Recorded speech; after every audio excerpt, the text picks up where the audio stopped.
12వ తారీఖున మంత్రులుగా ప్రమాణ స్వీకారం చేయబోతున్నారు.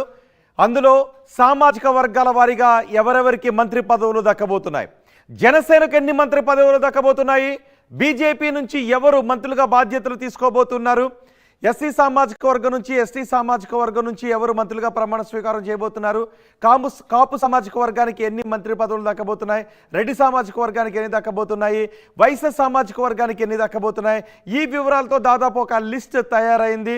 సామాజిక వర్గాల వారీగా పార్టీల వారీగా ఎవరెవరికి మంత్రి పదవులు దక్కబోతున్నాయనే లిస్ట్ దాదాపు ఖరారైంది. మళ్ళీ అందులో నుంచి ఒక ఫైనల్ లిస్ట్ తీయబోతున్నారు. ఇప్పటి వరకు ఉన్న ప్రాబబుల్స్ లిస్ట్ ఆర్టీవీ చేతిలో ఉంది. ఇదే ఎంతమంది మంత్రి పదవులుగా ఎవరెవరికి దక్కే అవకాశం ఉందనే లిస్ట్ ఇదే. ఇప్పుడు నేను పార్టీల వారీగా సామాజిక వర్గాల వారీగా ఆ పేర్లను నేను మీకు వివరించబోతున్నాను. టీడీపీ నుంచి ఎంతమందికి మంత్రి పదవులు దక్కబోతున్నాయి, ఏ సామాజిక వర్గానికి పెద్దపీట వేయబోతున్నారు, సీనియారిటీకి ఏ విధంగా మంత్రి పదవులు దక్కబోతున్నాయి, పార్టీ కోసం కష్టపడ్డ వాళ్ళకి ఏ విధంగా మంత్రి పదవులను కేటాయించబోతున్నారు అనేది ఇప్పుడు నేను మీకు వివరించబోతున్నాను. సామాజిక వర్గాలతో పాటు పార్టీకి అండగా ఉండి పార్టీ కష్టకాలంలో ఉన్నప్పుడు పార్టీకి అండగా ఉన్న వారికి ఇక్కడ పెద్దపీట వేయబోతున్నారు. సో ఇప్పుడు నేను ఫస్ట్ లిస్ట్ టీడీపీ నుంచి ఎవరెవరికి మంత్రి పదవులు దక్కబోతున్నాయనే విషయం దగ్గర నుంచి స్టార్ట్ చేస్తాను. ఒకసారి చూద్దాం. సామాజిక వర్గాల వారిగా టీడీపీ నుంచి చంద్రబాబు నాయుడు ముఖ్యమంత్రిగా ప్రమాణ స్వీకారం చేయబోతున్నారు. ఆయన కమ్మ సామాజిక వర్గానికి చెందిన వ్యక్తి. ఇక నారా లోకేష్ టీడీపీ నుంచి మంత్రిగా బాధ్యతలు తీసుకోవడానికి అవకాశం ఉంది. నారా లోకేష్ టీడీపీ కమ్మ సామాజిక వర్గానికి చెందిన వ్యక్తి. ఇక బుచ్చే చౌదరి టీడీపీ నుంచి ఆయన మంత్రిగా ప్రమాణ స్వీకారం చేయబోతున్నారు. మంత్రి పదవి ఆయనకి ఇచ్చే అవకాశం ఉంది. కమ్మ సామాజిక వర్గానికి చెందిన వ్యక్తి బుచ్చే చౌదరి. ఇక మరికొంతమంది వివరాలు కూడా మనం చూద్దాం. గొట్టిపాటి రవి టీడీపీ నుంచి గొట్టిపాటి రవి కమ్మ సామాజిక వర్గానికి చెందిన వ్యక్తి. ఆయన కూడా మంత్రి పదవి దక్కే అవకాశాలు కనిపిస్తూ ఉన్నాయి. పయ్యావుల కేశవ్ కమ్మ సామాజిక వర్గానికి చెందిన వ్యక్తి. టీడీపీ నుంచి ఆయనకు మంత్రి పదవి దక్కే అవకాశాలు కనిపిస్తున్నాయి. టీడీపీ తయారు చేసిన లిస్టులో వీళ్ళంతా కూడా ఉన్నారు. ఇక కాపు సామాజిక వర్గానికి చెందిన వ్యక్తులు ఎవరెవరు ఉన్నారు? టీడీపీ నుంచి కాపు సామాజిక వర్గానికి చెందిన వ్యక్తులు నారాయణ టీడీపీ నుంచి గెలిచారు, కాపు సామాజిక వర్గానికి చెందిన వ్యక్తి. జ్యోతుల నెహ్రూ టీడీపీ నుంచి గెలిచారు, కాపు సామాజిక వర్గానికి చెందిన వ్యక్తి. ఆయనకు కూడా మంత్రి పదవి దక్కే అవకాశాలు ఉన్నాయి. కన్నా లక్ష్మీనారాయణ టీడీపీ నుంచి గెలిచారు, కాపు సామాజిక వర్గానికి చెందిన వ్యక్తి. ఆయన పేరు కూడా ప్రస్తుతం లిస్టులో ఉంది, ప్రాబబుల్స్ లిస్టులో ఉంది. ఇక నిమ్మల రామానాయుడు టీడీపీ నుంచి గెలిచారు, కాపు సామాజిక వర్గానికి చెందిన వ్యక్తి. వరుసగా 3 సార్లు ఆయన ఎమ్మెల్యేగా గెలిచారు. నిమ్మల రామానాయుడు కూడా మంత్రి పదవి ఖచ్చితంగా దక్కే అవకాశాలు కనిపిస్తూ ఉన్నాయి. బోండా ఉమ్మ కూడా టీడీపీ నుంచి గెలిచారు, కాపు సామాజిక వర్గానికి చెందిన వ్యక్తి. బోండా ఉమ్మ పేరు కూడా మంత్రుల పదవులు దక్కే వారి లిస్టులో ఉంది. ఇక టీడీపీ నుంచి కొల్లు రవీంద్ర టీడీపీ నుంచి బీసీ సామాజిక వర్గానికి చెందిన వ్యక్తి. బీసీ సామాజిక వర్గానికి చెందిన వారికి ఎవరెవరికి మంత్రి పదవులు దక్కే అవకాశాలు ఉన్నాయో మనం చూస్తున్నాం. కొల్లు రవీంద్ర టీడీపీ నుంచి ఎమ్మెల్యేగా గెలిచారు, బీసీ సామాజిక వర్గానికి చెందిన వ్యక్తి. ఇక అనగాని సత్యప్రసాద్ టీడీపీ నుంచి ఎమ్మెల్యేగా గెలిచారు, ఆయన బీసీ సామాజిక వర్గానికి చెందిన వ్యక్తి.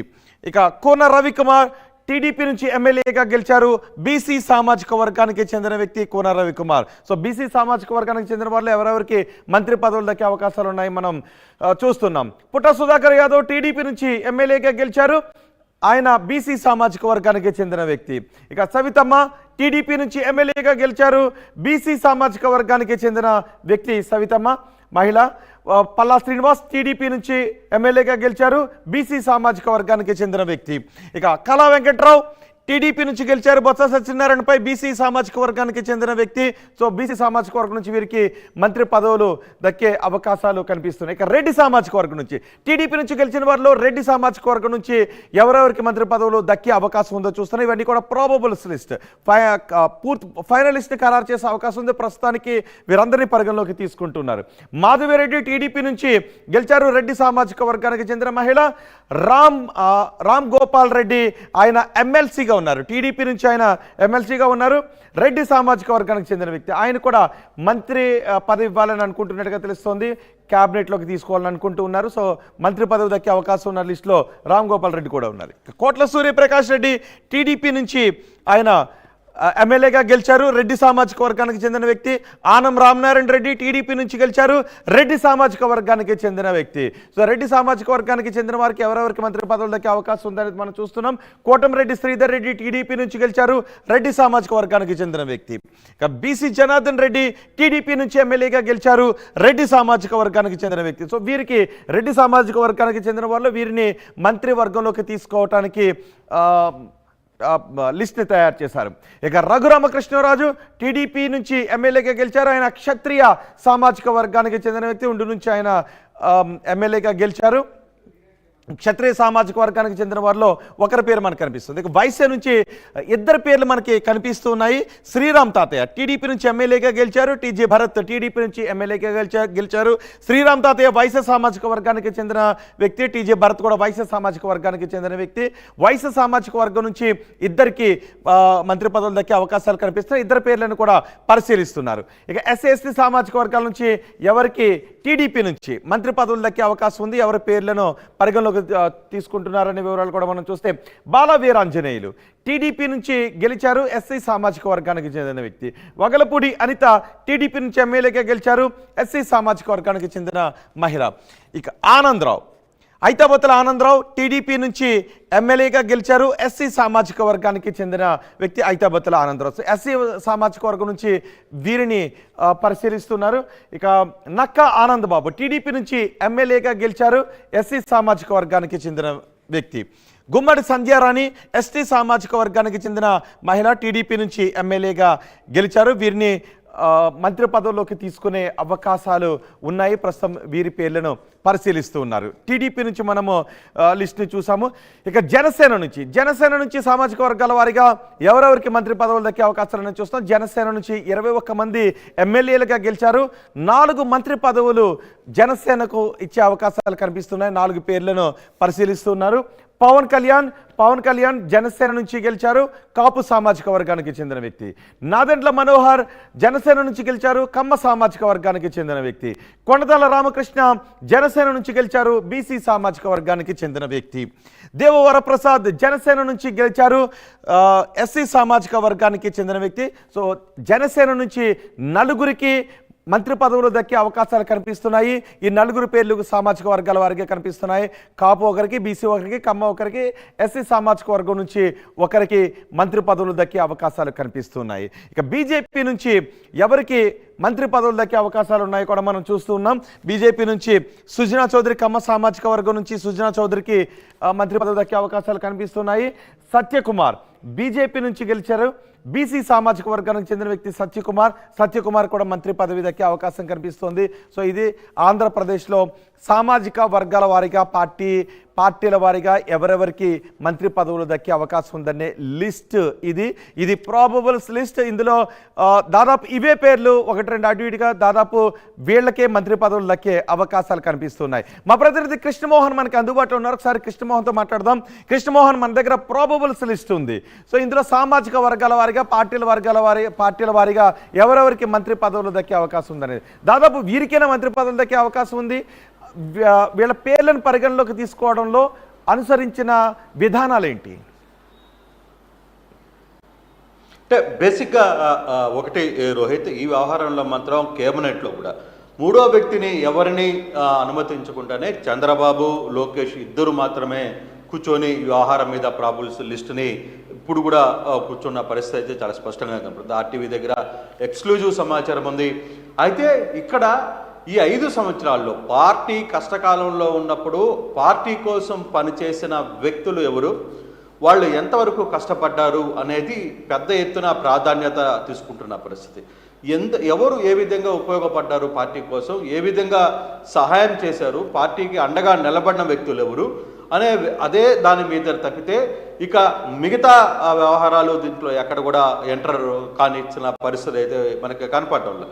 బేసిక్గా పార్టీ కోసం అండగా నిలబడి కార్యకర్తలకు మనోధైర్యాన్ని ఇచ్చి పార్టీకి కోసం 5 సంవత్సరాలు పోరాటం చేసిన వ్యక్తులకి ఖచ్చితంగా మంత్రి పదవులు రాబోతున్నాయనే దాంట్లో ఎటువంటి ఉద్దేశం లేదు అనేది. అయితే ఇంకొకటి 2-3 యాంగిల్స్ దీంట్లో చూసుకుంటున్నారు. పార్టీ పరంగా కొంత అలాగే కష్ట సమయంలో కూడా ఆర్థికంగా కొంత ఉపయోగపడ్డ వాళ్ళను కూడా మర్చిపోకూడదు అనేది అన్ని రకాలుగా పార్టీకి సంబంధించిన వ్యవహారంలో ఈసారి మాత్రం చాలా జాగ్రత్తగా అయిన మార్పులు చేయబోతున్నారు. అందుకే ఇద్దరు మాత్రమే చంద్రబాబు లోకేష్ మాత్రమే ఈ కూర్పులో కూర్చున్నట్టుగా సమాచారం. ఇప్పుడు కూడా కూర్పు జరుగుతోంది. అయితే ఈ ప్రాబుల్స్ ఒక్కొక్క ప్రాబుల్స్ని చూస్తున్నారు. అంటే మొత్తం 161 మందిలో జనసేనకి 4 సీట్లు ఇవ్వాల్సిన పరిస్థితి ఉంటుంది, బీజేపీకి 2 సీట్లు ఇవ్వాల్సి వస్తే ఇప్పుడు వచ్చిన క్యాబినెట్లో సెంట్రల్ క్యాబినెట్లో కొన్ని ఈక్వేషన్స్ అక్కడికి వస్తే సో ఈ ఈక్వేషన్స్ అన్నీ పెట్టుకొని కొంత మార్పులు చేర్పులు జరిగే పరిస్థితులు అయితే ఉంటున్నాయి. సో ఆ మార్పుల్లోనే కొంత ఇప్పుడు అచ్చెన్నాయుడు ఉన్నారు. అచ్చెన్నాయుడు లాంటి వ్యక్తికి పార్టీ కోసం కష్టపడ్డారు, ఆయన జైలుకి వెళ్ళారు, ఇటువంటి అన్ని పరిస్థితులు ఉన్నాయి.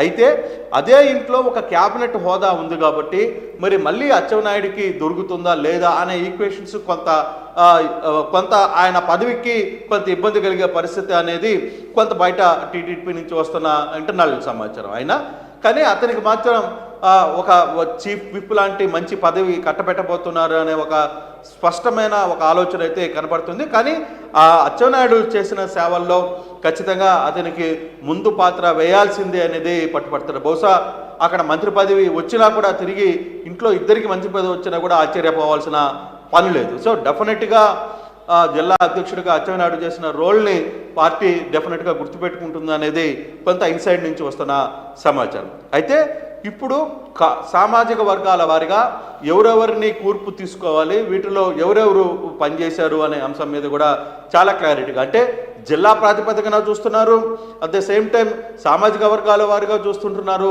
ఇవన్నీ కూడా కనపడుతున్న నేపథ్యంలో మనకు స్పష్టంగా అర్థమవుతుంది. కాపు సామాజిక వర్గం నుంచి చూసుకుంటే జ్యోతిలాల్ నెహ్రూ, తర్వాత మాజీ మంత్రి నారాయణ, కన్నా లక్ష్మీనారాయణ, నిమ్మల రామానాయుడు, బోండా ఉమ్మ, కాపు సామాజిక వర్గంలో వీళ్ళందరూ కూడా పార్టీ కోసం గట్టిగా పనిచేశారు. నిమ్మల రామానాయుడు లాంటి వ్యక్తులు మొత్తం కూడా త్యాగం చేశారు, అక్కడ చాలా పోరాటాలు చేశారు. నారాయణ లాంటి వ్యక్తులు బ్యాక్ అండ్ పెద్ద ఎత్తున నిలబడి పార్టీ కోసం చాలా శ్రమించారు. కన్నా లక్ష్మీనారాయణ లాంటి వ్యక్తులు మధ్యలో వచ్చినప్పటికీ కూడా ఆ పార్టీకి ఆ సామాజిక వర్గాల్లో కొంత ఊపును తీసుకుని వచ్చారు. ఇలా చాలా ఈక్వేషన్ని చేసుకుంటూ వస్తున్న పరిస్థితి బోండా ఉమా. సో ఇట్లాంటి వ్యక్తులు 5 మందితో పాటు అంటే ఇవన్నీ ప్రాబ్లమ్స్ని ఎందుకు తీసుకుంటారంటే ఈక్వేషన్స్ని ఎలా వర్కౌట్ చేయాలి అనే దాని మీద తాజాగా జరుగుతున్న చర్చ. రెండవది కమ్మ సామాజిక వర్గం తీసుకుంటే చంద్రబాబు లోకేష్ని పక్కన పెడితే గొట్టిపాటి రవి, గోరంట్ల బుచ్చయ్య చౌదరి, పయ్యావల కేశవ్, అలాగే కృష్ణప్రసాద్, వసంత కృష్ణప్రసాద్ కూడా చివరి మూమెంట్లో ఆయన అక్కడికి జాయిన్ అయ్యి కొంత ఈక్వేషన్ నడపగలిగారు మైలవరం నుంచి అనేది కూడా కొంత చర్చ అయితే జరుగుతోంది.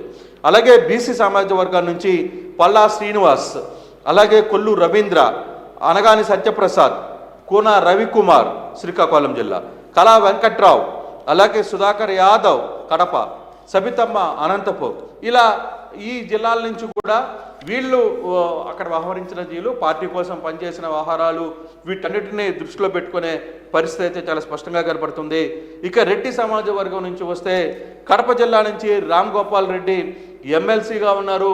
ఇంతమంది ఎమ్మెల్యేలుగా ఉంటే ఎమ్మెల్సీకి ఎందుకు అక్కడ అతనికి స్థానం కల్పించాలని ఒక చర్చ స్టార్ట్ అయింది. ఇప్పుడు ఆ చర్చలో కూడా ఎప్పుడైతే పార్టీ పులివెందల ఎత్తింది, పులివెందల స్వగ్రామం, పులివెందల్లో అసలు పూర్తిగా ఇబ్బందికరమైన పరిస్థితులు ఉన్న టైంలోనే అక్కడ ఎమ్మెల్సీగా ఉపాధ్యాయుల ఎమ్మెల్సీలుగా ఆయన పోటీ చేసి ఉత్తరాంధ్ర అంటే చిత్తూరు, కడప, రాయలసీమకు సంబంధించి దాంట్లో ఆ టైట్లో కూడా అతను గెలుపొంది పార్టీకి ఒక ఊపును తీసుకుని వచ్చారు. అలాగే పార్టీ బ్యాక్ ఎండ్లో ఉండి 5 పార్లమెంటుకి రాయలసీమకు సంబంధించిన కావచ్చు, నెల్లూరు, ఎన్ని పార్లమెంటుకి సంబంధించిన ఈ పార్లమెంట్ అన్నిటికీ ఇన్ఛార్జిగా పనిచేశారు. అలాగే ఇలా 4 జోన్స్, 3 జోన్స్కి 4 జోన్స్కి సంబంధించి కొంతమంది కీలకంగా పనిచేశారు. రామ్ గోపాల్ రెడ్డి, బీదా రవిచంద్ర, సత్యనారాయణ రాజు, తర్వాత ఇంకో నలుగురు దీనికి సంబంధించి చాలా గట్టిగా పనిచేసిన పరిస్థితుల్లో ఇతను ప్రస్తుతం ఎమ్మెల్సీగా ఉన్నాడు కాబట్టి కడపలో ఒక నమ్మకమైన వ్యక్తిగా చంద్రబాబు కళ్ళల్లో దృష్టిలో ఉన్నారు కాబట్టి ఇతనికి అవకాశం ఉంది అనేది కూడా ఒక చర్చ అయితే చాలా స్పష్టంగా జరుగుతుంది. ఇక మాధవిరెడ్డి కడప నుంచి పోటీ చేసి గెలుపొందారు.